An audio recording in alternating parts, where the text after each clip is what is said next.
কবি জীবনানন্দ দাশের লেখা কবিতা বনলতা সেন। হাজার বছর ধরে আমি পথ হাঁটিতেছি পৃথিবীর পথে,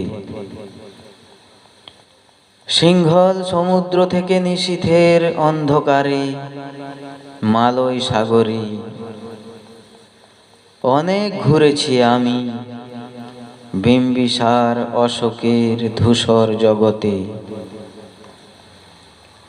সেখানে ছিলাম আমি আরো দূর অন্ধকারে বিদর্ভ নগরে।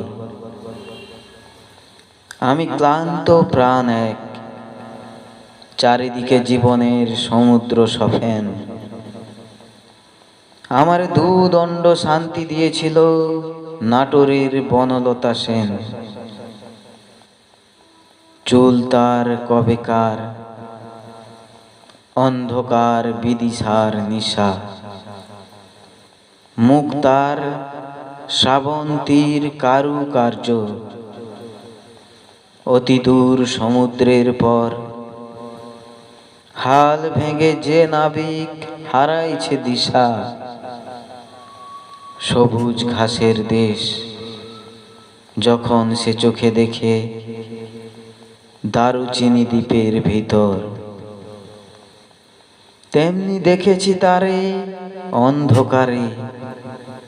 বলেছে সে, এতদিন কোথায় ছিলেন?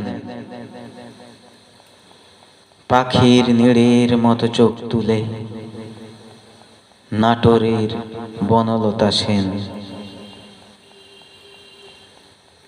সমস্ত দিনের শেষে শিশিরের শব্দের মতন সন্ধ্যা আসে।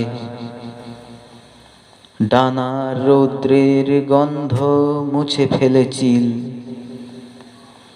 পৃথিবীর সব রং নিভে গেলে পাণ্ডুলিপি করে আয়োজন। তখন গল্পের তরে জোনাকি রঙে ঝিলমিল, সব পাখি ঘরে আসে, সব নদী ফুরায় এ জীবনের সব লেনদেন। থাকে শুধু অন্ধকার, মুখোমুখি বসিবার বনলতা সেন।